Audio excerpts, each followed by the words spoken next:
Welcome to the Metal Matt Podcast, and today we will be doing new Millennium Disney films. Because, as it goes, I know that you would want it that way. There you go, Spanky. Your wish has been fulfilled. And before we do that, we will be doing a little Shoot the Shuffle. At number 1, Love Gun by Kiss from Love Gun. Really good 70s song by Kiss. I'll give you one guess as to what Love Gun means. That's right, you win a cookie. Number 2, Special Op, The Shield by Jim Johnson from WWE Special Ops, The Shield. Really good Shield song that Roman Reigns now uses, and it's really pounding very good. Number 3, Dig a Pony by the Beatles from Let It Be. And it's kind of funny because at the time that I'm recording this, I'm wearing a Beatles Let It Be shirt right now. And so that's pretty funny. And this is a pretty good song from the Beatles' final album. Number 4, Voodoo for Dummies by Graham Revell from Bride of Chucky. This is a song that plays when Tiffany is resurrecting Chucky. She's doing the spell. Well, she's doing the voodoo chant. Number 5, My Bologna by Weird Al Yankovic from Weird Al Yankovic. Really good parody of the Knack's My Sharona. Number 6, Call Me Lightning by Joan Jett from Bad Reputation. An okay song. It's very raw, but it's pretty good at the same time. Number 7, Play That Funky Music by Wild Cherry from Wild Cherry. So go ahead and play that funky music, white boy. Really good 70s disco song. Or, yeah, disco. I'd say disco. And number 8, Within by Kiss from Psycho Circus. While Psycho Circus is not the best Kiss album, and it could have been a lot better, I think it's still pretty good. Number 9, The Green Song by Red Hot Chili Peppers from Blood Sugar Sex Magic. Really good song from a really good album. And finally at number 10, Sadama Go-Go by Gwar from This Toilet Earth. Great Gwar song. I mean, it's really cool, and it has that typical Gwar sound. So that's all for Shoot the Shuffle, and now it is time to talk about the new Millennium Disney flicks. So the first film that we'll be talking about is Fantasia 2000, and this is the official sequel to Fantasia.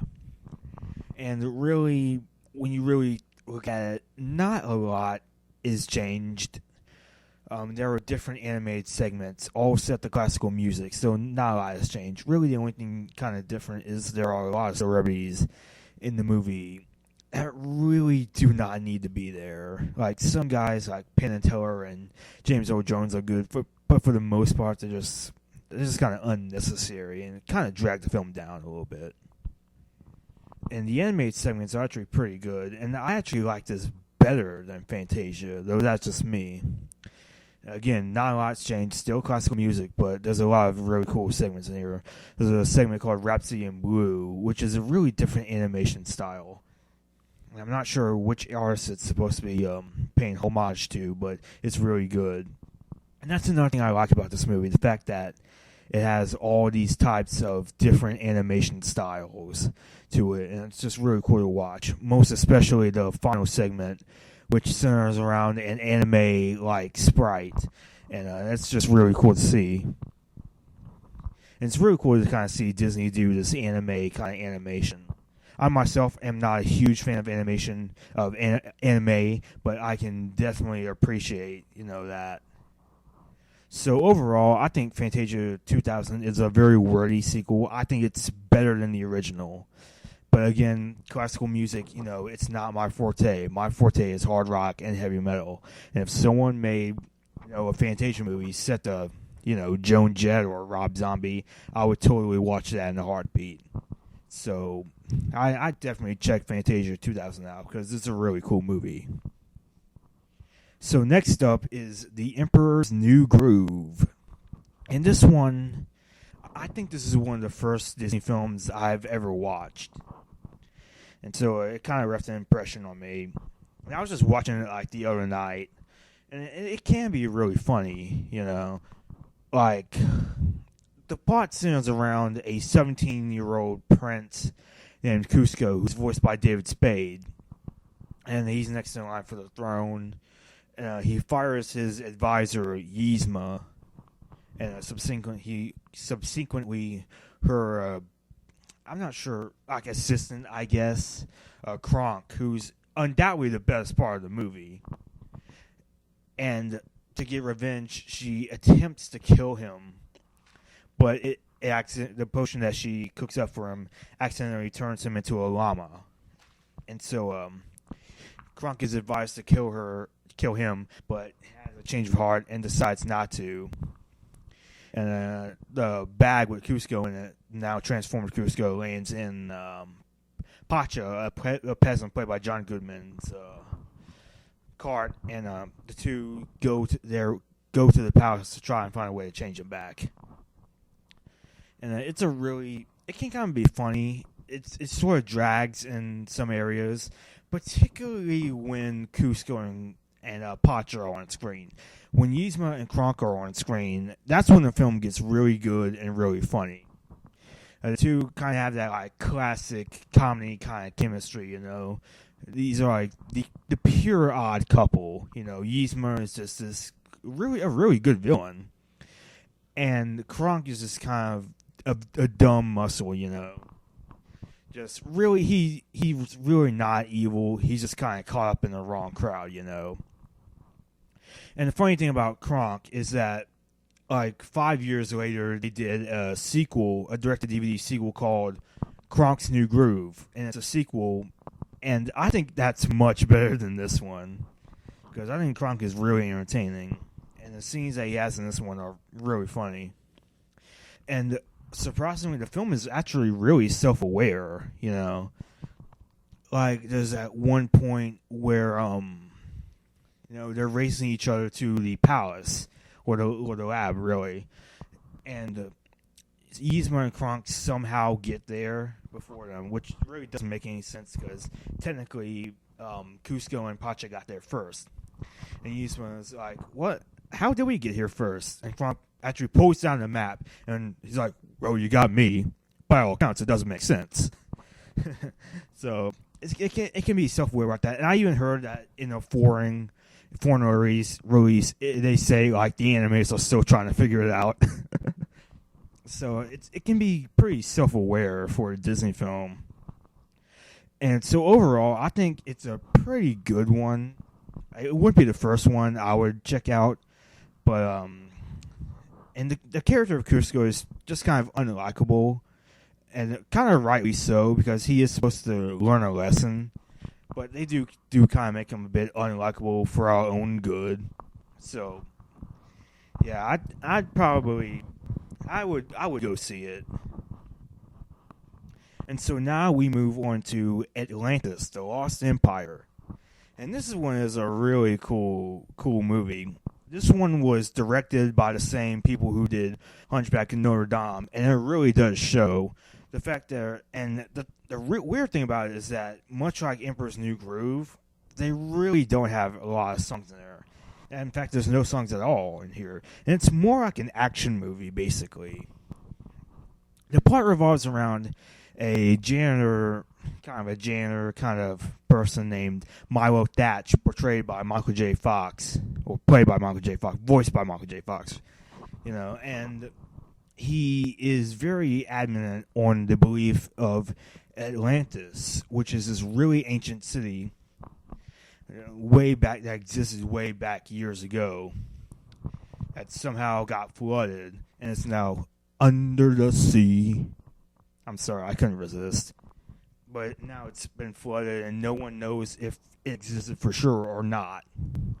And Whitmore, this guy who was a friend of Milo's grandfather, believes Milo, gives him the Shepherd's Journal, which is the key to finding Atlantis. And he stages a crew for an expedition. And I really like the crew in this, because all of them have very distinct personalities, you know. Like, they really have like great personalities. Like there's Mole who digs dirt, and Sweet who's a doctor, and Vinny the pyrotechnics expert, the dynamite expert, who pretty much blows everything up in here. And I, to my understanding, the actor who plays Vinny ad-libbed all of his dialogue, which makes it even funnier. And he's definitely very funny. And there's just a lot of great people like that.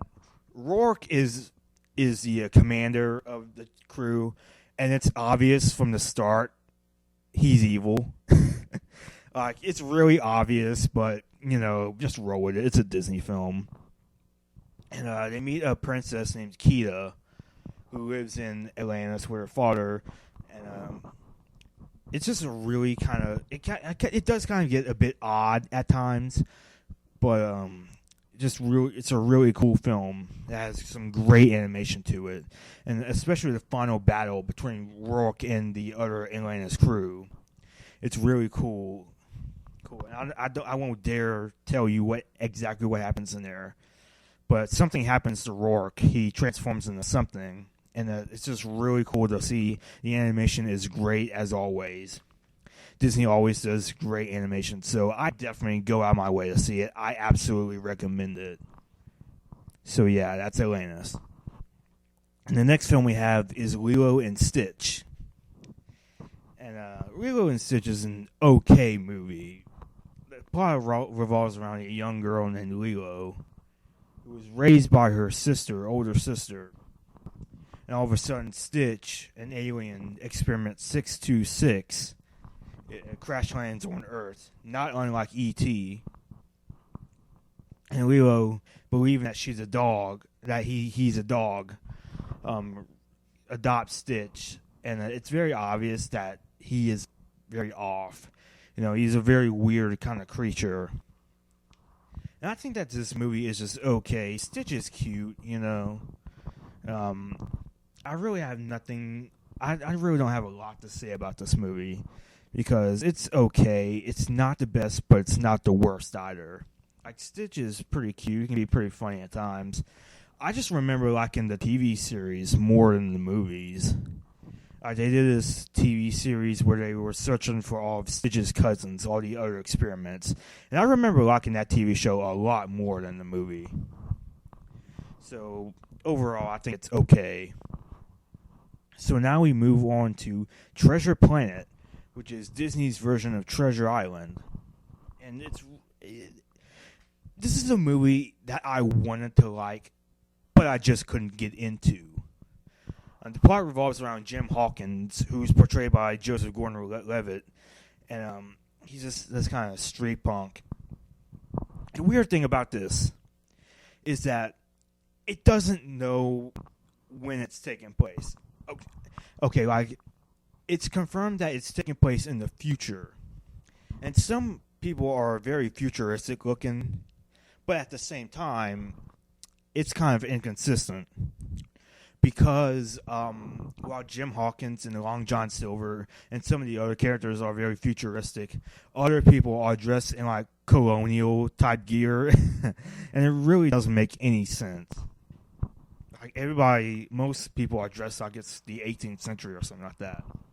So the film really does have a bit of a lack of consistency, So it's basically just Treasure Island, which I could never really get into. And I was kind of surprised that Disney didn't do it already, But, yeah, so they might have done a live-action version of Treasure Island. I could be wrong. I could be just thinking of Muppets Treasure Island. But, yeah. So this was a movie that I just couldn't get into. I wanted to like this movie, but I just couldn't get into it. So I wouldn't really recommend Treasure Island. And we move on to Brother Bear. And once again, this is a movie that I just cannot get into. It's just really a bit of a nothing movie. The plot revolves around this hunter named Kenai, who's voiced by Joaquin Phoenix. And he kills a bear, I think. Yeah, I think he kills a bear. And in retaliation, the spirits kind of transform him into a bear, and he tries to figure out how to change back. And it's not that it's a weird plot, because it's Disney. We should be used to kind of this magic. But it's just not really that good. It's not really that entertaining. Like, the young cub that he transforms Coda, like, he can be a bit annoying at times. But, just... it's not really that entertaining. I was kind of bored watching it. So I would not recommend it. The beginning is pretty cool. The end is pretty cool. But the middle part is where it really loses me. Because I think the culture is pretty cool. Like, the hunters and the spirits and all that stuff are pretty interesting to watch. And, but other than that, I just could not get into this movie. So I would not recommend it. So now we move on to Home on the Range. And this one is a bit controversial because the film did not do that well at the box office or with critics. And I'd be lying if I didn't understand why. I totally get why people don't like this movie. But I will be one of those few who will admit that I do have a bit of a soft spot for that movie. You know why? I'll tell you why. Because Jennifer Tilly's in it. Like, that's the reason. That's the main reason I like it. Because Jennifer Tilly's in it, and she's awesome in it. But anyway, the plot revolves around this cow. These 3 cows voiced by Jennifer Tilly, Roseanne, and Judi Dench. And the farm is being closed down. The farm that they're living on is closed down. So they decide to go out and stop the person that's buying it.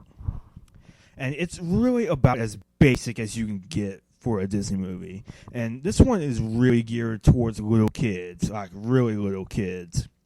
And I think that's where it went wrong, because with Disney, it was really entertaining for both kids and adults. This one is strictly for kids. However, I was entertained by it, but I wouldn't really recommend it for everybody. You know, the songs really aren't that great. And Roseanne's character just kind of annoyed me. And really the only person I liked in it was Jennifer Tilly's character, but that's about it. Oh, and Cuba Gooding Jr.'s character was also pretty funny as well. And I mean, I was entertained watching it. I definitely understand why a lot of people don't like it. But, you know, whatever. I wouldn't recommend it, but I did enjoy watching it. So Disney kind of entered a lull as far as hand-drawn animation went. So a year later, they decided to do something a bit different. They decided to go into 3D, like animation. And that's where Chicken Little comes in. And, oh my God, I really don't like this movie. I really don't like this movie. And the thing is, when I first saw the trailer, I thought it was a Pixar film. Because the style of animation is exactly like Pixar. So naturally, I thought it was a Pixar film. But as it would turn out, it was not a Pixar film. It was a Disney film. And I was really confused by that. And unfortunately, I saw this in the theater, which kind of makes this movie even worse. Because I had to sit in the theater through this. But I just really don't like this movie. The plot revolves around a young chicken named Chicken Little, voiced by Zach Braff. And at first, he's kind of like the town pariah, because at the beginning of the movie, they play out the fact that he thinks the sky is falling, and it's just an acorn on his head. You know, so already he's kind of like unliked, which I would say this. This town really is the most despicable kind of people ever. Like, they are just so mean in this town. Like, and I really don't know why. You know, like, I guess I get why they hate Chicken Little so much, but it's just like unnecessary hate. And the father, oh my God, the father is just, he is a jerk in this. He is such a jerk in this. He is doing absolutely the best he can not to be involved with his son. And the weird thing is, I was reading some of the reviews for this like yesterday, and I was reading something like, and it has a sweet father-son relationship, and it's like, were we watching the same movie? Because I sure did not see that in here. Like it really does seem like the father just hates Chicken Little. Chicken Little's father just hates him, and like at the end of the movie, they do make up, but really they shouldn't, you know. And some of the other characters are actually likable. Like the ugly duckling is good, and so is what's his name? The pig. The pig. I don't know the pig's name. I'm really forgetting. It's probably not even worth remembering anyway. But in Fish Out of Water, they're kind of like the loser gang, you know. They kind of remind me of a Stephen King's It, you know, the losers. And but other than that, it's a really unlikable movie. I just did not like it. I think when I was younger, I did kind of like it, but looking back at it now, because I watched it like a year ago when I was watching all the Disney movies, and it's just, wow, this did not age well at all. So I absolutely do not recommend Chicken Little. I really disliked it. So now we move on to Meet the Robinsons. And this one was far better than Chicken Little. Because unlike in Chicken Little, the people here are actually likable. And it has a pretty interesting and creative plot. The plot revolves around trying to think of his name. The main character's name is Lewis, and he's kind of an aspiring inventor. And he goes around just inventing all types of stuff. And then he runs into a future boy named Wilbur Robinson, who takes him to the future.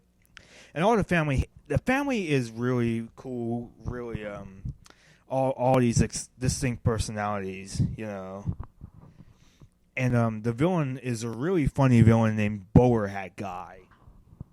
And it's made clear in the middle of the movie exactly who he is. And I don't want to give anything away. Actually, you know what? I'm just going to give it away. I don't care. Because the movie's pretty old by now. It's a few years old. I think everyone knows it by now. So, you know, I'm not going to avoid spoilers, just by the way. So it turns out that Bowler Hat Guy is Lewis's roommate from when he was younger, and it is kind of obvious who he is, because I also saw this in the theater, and I'm like, okay, he's going to be, Bowler Hat Guy is the kid, Goob. Like, I knew it right away. But I don't think kids will see it coming, but, you know, for me, I saw it coming, you know. And it turns out that Lewis is the father of the Robinsons, the father of Will Robinson, which, okay, that I did not see coming. Like, the Bowler Hat Guy I saw coming, Lewis being the father, I did not see coming. But, yeah. And the weird thing is that, you know, at one point in the movie, Will says that his dad looks like Tom Selleck. And Lewis and Tom Selleck do not look a thing alike. And, like, I mean, Tom Selleck voices the adult Lewis. But, you know, now if he sounded like Tom Selleck, that would make sense. But he doesn't look a thing like him. But that's just me. Maybe he does. I don't know. So, but, you know, so Meet the Robinsons, it's a pretty good film. It's a lot better than Chicken Little. That's for sure. So I'd probably go see this. So now we move on to Bolt. And this one, like the plot revolves around a dog named Bolt who has these special powers, and his human, Penny, voiced by Miley Cyrus, which already the movie's just terrible because of that. But, you know, it turns out that all of this is just for a TV show. However, Bolt does not know that he's in a TV show. Sound familiar? Yeah, it did. It does really remind me of the Truman Show, really, and that's why I can never get into it because it really does seem like we've seen this before. And while I don't think it does it doesn't do it exactly like the Truman Show, but it's very similar to it, at least in my view, anyway. And the dog is Bolt is voiced by John Travolta, and he does an okay job, you know. That's really the only. Oh yeah, Malcolm McDowell is in this as well. He plays the fictional villain, and I got a kick out of that because I knew who it was. But other than those two, I don't think anybody else of note was in here. I'm not even going to bother calling Miley Cyrus a noteworthy person because she's not. But anyway. So Bolt is just kind of a boring, nothing kind of a film. It's just really not that memorable. So yeah, I just could not get into this. I wouldn't recommend it. And so now we reach the final film of the 2000s, the new millennium, and that is The Princess and the Frog. And for the first time since Home on the Range, this was the first film since Home on the Range to be a hand-drawn animation film. And personally, I will always like hand-drawn animation, hand-drawn 2D animation over 3D CGI. But that's just me, you know. And The Princess and the Frog is basically, it really is just kind of a fairy tale. It kind of goes along the lines of Cinderella and Snow White. But I think in here it does it better than those two. The plot revolves around Taina, I believe the name is. She works in New Orleans, and she dresses up as a princess, and a frog comes to her who was cursed by the witch doctor. I know the name. I wouldn't be able to pronounce it.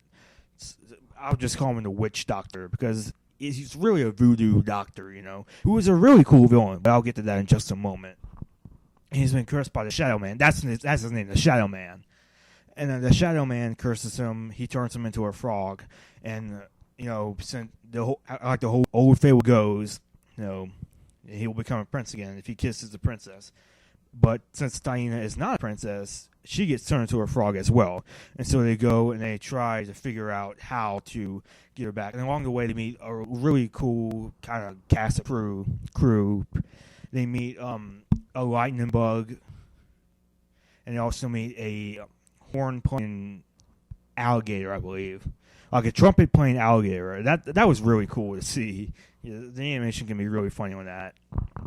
And the witch doctor, the Shadow Man, he is a really cool villain. Like, he has a lot of voodoo, and it's just really cool to see. The animation is just spectacular on him and all the shadows that he does.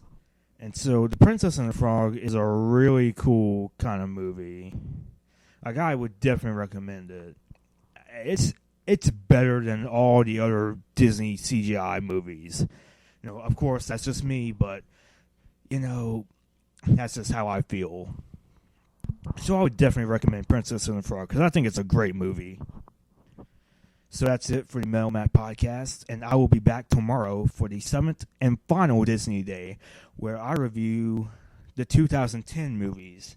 And the 2010 movies will be consistent of only 4 movies: Tangled, Winnie the Pooh, Wreck-It Ralph, and Frozen.